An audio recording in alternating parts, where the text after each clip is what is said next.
Hi. My name is Maria, and I'm supposed to answer a bunch of questions on gaming and interactive media. Okay, so question one, please introduce yourself and provide a brief description of the work that you do and how I came to be doing that work. I'm Maria, and I work as a narrative designer for a developer called BattleBrew Productions.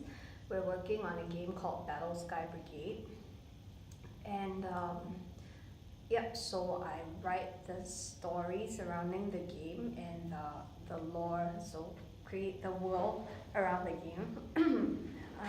How I came to be doing that work is my boss was someone that I went to school with, and someone that I also played games with. So when they were looking for a writer for the game, I guess I'm one of the names that popped up. And he asked me if I have been working in games before, but never in a developer role, and he asked if I was interested in that. And yep, that was about a year ago, so here I am. What is one thing you like and one thing that you dislike about this work?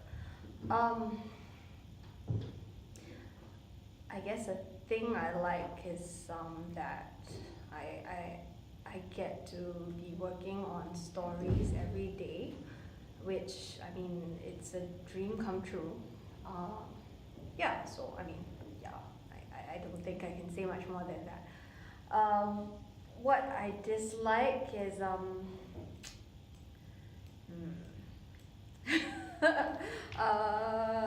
think wait okay, I can't think about it right now. What do I dislike? I guess the bottlenecks towards, advancing different things, different parts of the game. When I started out, I actually attended a course, and there are three parts that affect the narrative and the mechanics of the game. So you have your programmers, and you have your designers, and you have your writers, and whatever you write is a lot of it is gonna get scrapped. Like 90, okay, not 90, it's not that bad, but 70% is going to get scrapped when your colleagues say, no, we cannot do this. So I mean, you don't actually get to have all the freedom that you want to do whatever you want. So yeah, that's it. Okay, what's your number three? What's your favorite game of all time and why? And what is the worst experience you've had with a video game? Okay, favorite game of all time would I took a much longer time, but I already saw this question earlier, so I've decided that my favorite game is Guild Wars, the first one, which was not the MMO. And why? Because I think it was a really complex player versus player, as well as player versus environment experience. I liked the overall world. I thought it was really very well done. The art I thought was amazing for its time, and I really enjoyed my time in it. I think it really transcended like boundaries and all that stuff. Not the greatest with words, despite my job, but yeah, I think it really was ahead of its time, and I feel like if the game mechanics and the engine that it was running on could have supported what it meant to be, then it would be much better than Guild Wars 2, which is just not like the first game, and yeah, I was really disappointed in Guild Wars 2. But yes, okay, so what's the worst experience that you've had with a video game? The worst experience would have to be getting banned from Warhammer Online. So in case you guys don't know, Warhammer Online is a game that came out like several years ago. I think it was 2011-ish. So it was an MMO that was developed by Mythic, and released published by EA, and so it was I thought it was a really good game that was just released a bit too soon, and so it was kind of buggy and had a lot of glitches which people exploited, and one day I got banned for supposedly exploiting a bug which I was not exploiting at all. And I put in an appeal, and they told me that, you know, nope, we have server-side data to show that, you know, without a doubt you must have been using a third-party program to hack the game. And so I was just perma-banned, and I was really miserable because I really liked that game, and like Serena Williams would say, I do not cheat. So yeah, I was really quite upset about you know, losing all my progress and also all my friends, because okay, not all my friends, but there were a few people who were, you know, convinced without a doubt that, you know, if the game banned you, you must have been cheating, and that kind of changed my view about you know, these things being completely without error, because before that I would have probably had that same, you know, idea like, yeah, this guy got banned, like for sure it must have been, you know, hacking. But after going through it, then, you know, maybe not the case for everyone. Yeah, so okay, number 4, does your professional work related to video games in some way interfere with your ability to enjoy games recreationally? Interfere sounds like a negative word, so I would say no, because I think if anything, it's allowed me to kind of appreciate the process that goes into a great game, because you know, there are things that I've never really had to think about, like, you know, how something is programmed, and, you know, the effort that, you know, is taken to do all these things that are so complex. And I mean, I can't say that I understand them yet because, you know, I'm not that involved in that process with, you know, the programmers and designers in my team. But I guess it's allowed me to look at things with like a fresh viewpoint and feel like, wow, that's great, you know, that's really well done, especially when, you know, like a fellow game industry person is like, wow, this was really hard to, you know, pull off or execute. So yep, I think it's actually helped me to enjoy them quite a bit more. What would you say is the most important way that video games have affected society? Wow. Okay, I think I guess maybe from a narrative point of view, I think that they have really helped to create experiences for people who would not otherwise have, you know, been able to see or do those things. I'm really bad at phrasing this. I thought about this first, but I think in a way that it brings people together in situations that they would never be able to encounter in your daily lives. I mean, how often can you, you know, be a soldier in the war, or, you know, fighting some giant monster under your bed or whatever. So yeah, I think and I mean, as like an introvert and someone who doesn't generally talk to people, I've met you know, and interacted with so many people just because of gaming, and like it feels like an extension of the World Wide Web, where, you know, the whole world is kind of connected through games in a way that they never would have been before. Maybe not the most important way, but the only thing that really comes to mind for me. So number 6, what is your opinion regarding the decision by the World Health Organization to identify gaming addiction as a disorder?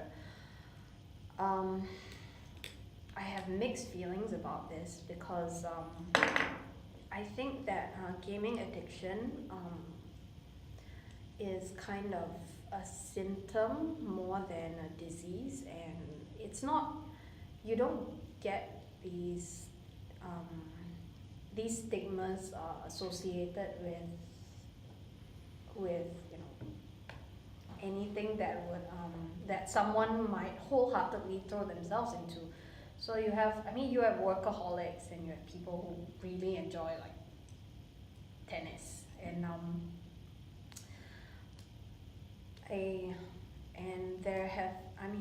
when you throw yourself into your craft or in anything that you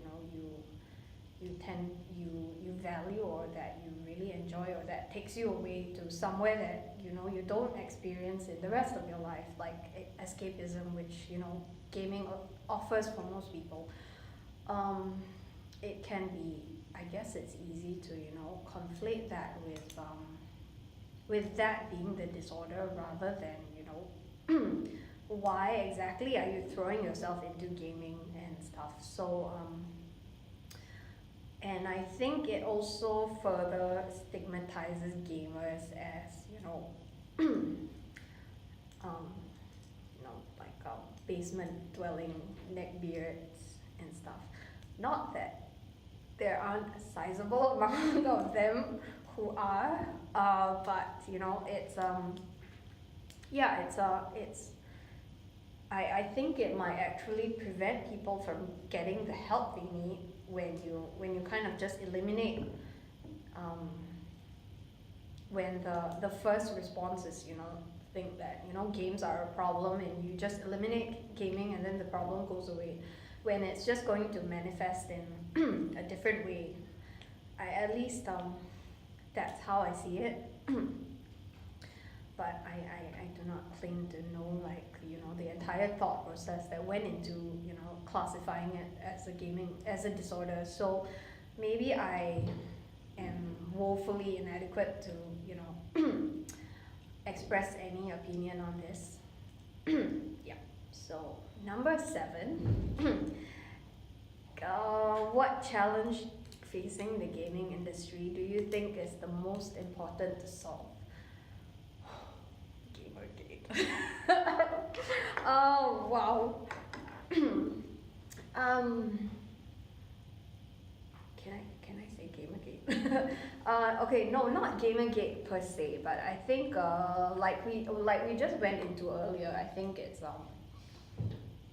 I view games as kind of like an art, there is so much creativity that goes into it to make it like an interactive form of art. You have actual like drawing art, and text, and your programmers, and so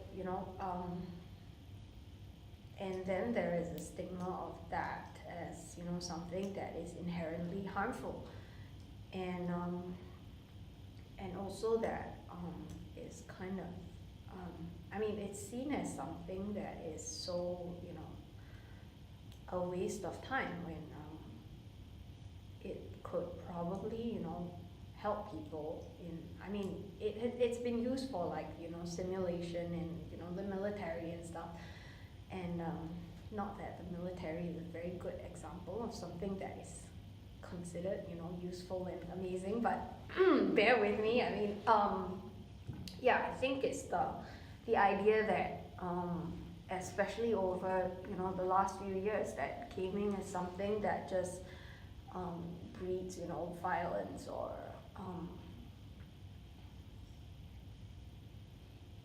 bad things. Yeah. Sorry. I think that we have a hard time changing people's minds in that sense, and when we have I know a lot of youths who are into games, and they would like to work in gaming, whether it's the art side, or programming, or design, or writing, And the first response by parents is that it's a waste of time, and it's quite sad that's also crunch, like people in the gaming industry do. I mean, it doesn't help that people in the gaming industry are working primarily for passion, because passion does not pay your bills. Okay. What change would you most like to see the industry make?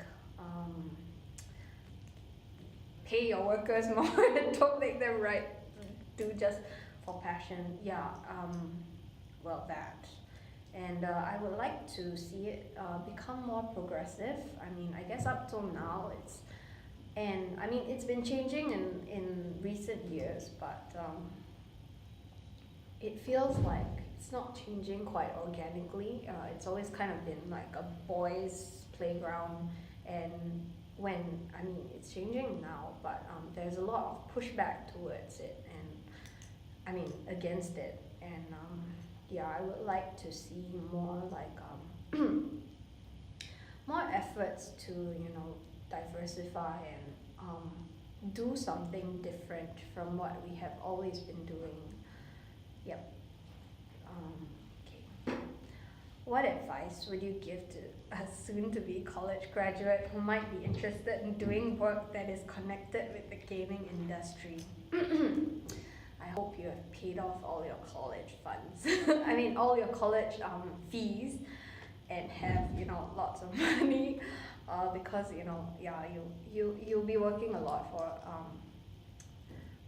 Okay, the real advice is that don't sell yourself short just because you feel that you're doing something that you want to do, and don't let yourself be undervalued, because what I see a lot of people do when they come into this industry is that they'll take on any job that will take them, because they're just so thrilled to be working in gaming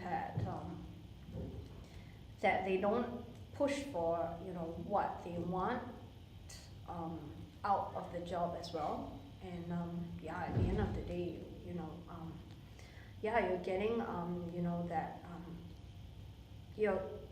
you're doing your passion, but it's just gonna kill your passion after a while if you get nothing back from it.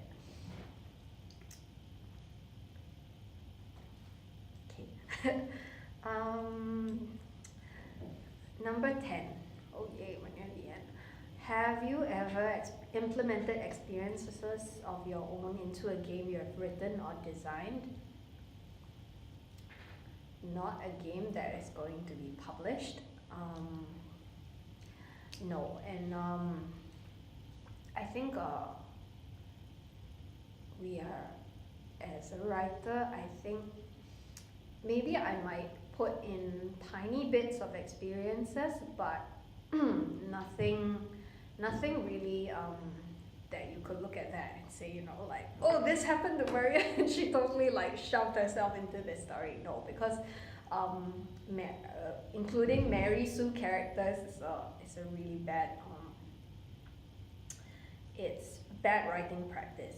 So while yes, experiences of my own, maybe not mine, but things that I guess you can count things that I've read, or ideas that I have, yes, absolutely.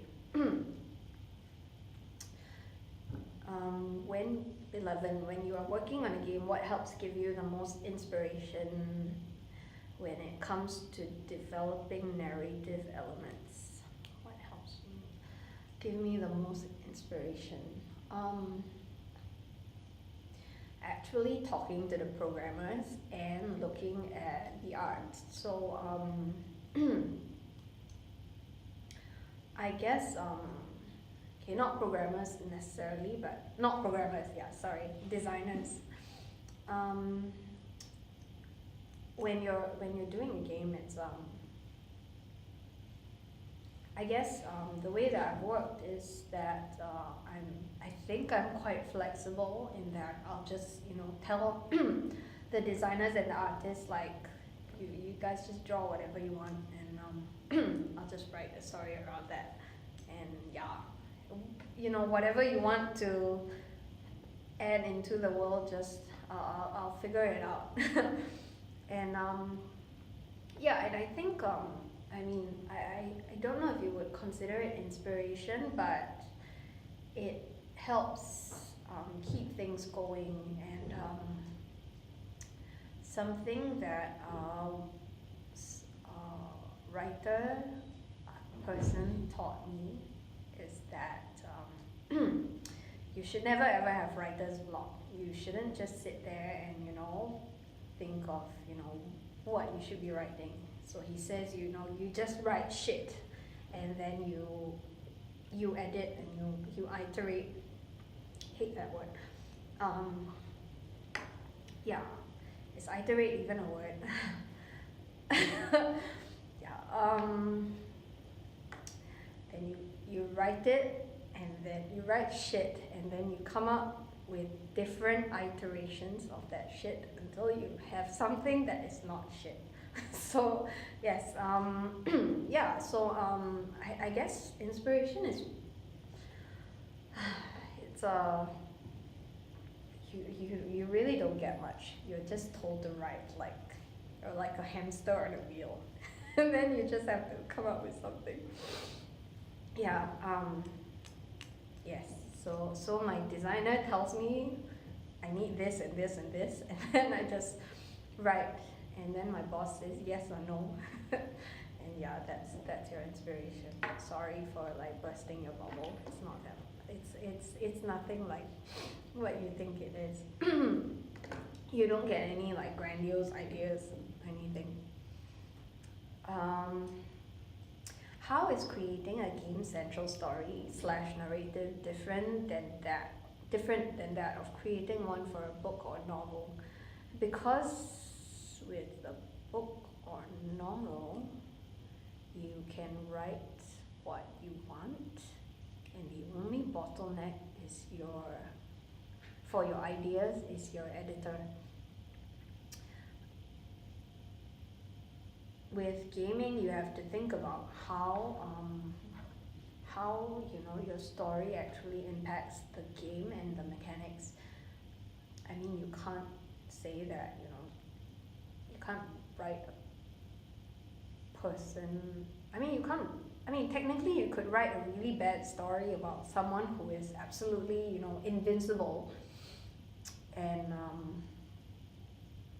have nobody is able to stand up against them. It's a bad story, but let's just say it's a story. But if you made it into a game, then there is absolutely no reward whatsoever, because you just one punch man everything, and everything dies, and then you have no there's no challenge, and then thus there's no reward. So yeah, so in that sense, you have to work your story around everything else. You have to make sure that your story works with the game's design elements and its mechanics, and you have to work really closely with your designer so that it all comes together. That you can see the story through the mechanics, rather than just telling the player you have superpowers. This person has superpowers. You have to show the superpowers, and you have to. A good game will be able to work those superpowers into the game itself, and how the gameplay and how you play it. Yeah, so okay. 13. What type of punishments are most effective to prevent cheating and exploiting glitches in new video games? Ban those people, but make sure that they're actually cheating before you ban them. Yes, ban them. Oh, in new video games. Oh wait, I didn't see that. Okay. I still think you should ban them, at least for a while, or suspend them, because yeah, I think that some games tend to take a very lax approach towards punishing cheaters, which kind of locks out the rest of the population, which is not cheating, and then as a result, you have a game that just you cannot reward the cheaters. So you have to ban them. And you have to fix your glitches. The best punishment is fixing the glitches. Sorry, programmers. Yes. Okay, can you give us a general rundown of how a game story goes from text document to gameplay? I wish it were text document to gameplay, but no, it's not really the case. It's sometimes, I mean, it really depends on your on your on how your studio works. So in our studio, we had a vision. They had a vision for how the game should work, and then I came in later, and then I'm writing to fit the game. Whereas in some studios, you know, you have this vision of this story that you want to tell, and then the gameplay works its way around it. So, but I guess okay, a rundown would be, let's say you have like the Hulk. So maybe you write about this guy who is much stronger when he gets angry, and how does it go from text document to gameplay? You get your designer to design some sort of, I mean, let's say your designer is really basic, so you have a bar on the screen that goes from 0 to 100 anger, and whenever someone punches you, your anger goes up a bit. When they say something stupid, it goes up a bit as well, and you can punch them back, and your anger does more damage when you are at 100 to 0. So is that how I'm supposed to explain the rundown? And then your programmer has the sad job of like trying to implement this with all the numbers and the code. That's how it goes from text document to gameplay. At least that is how it is from my point of view. Oh, also, like, you know, your artist has to animate that stuff. So yeah, they have to draw the Hulk.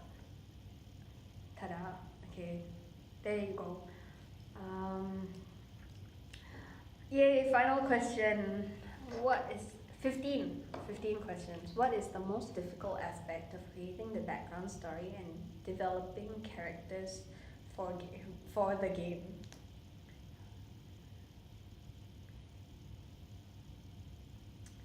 I think it would be making characters unique, but not getting caught up in making them super unique, because you know, you have, everybody's gonna be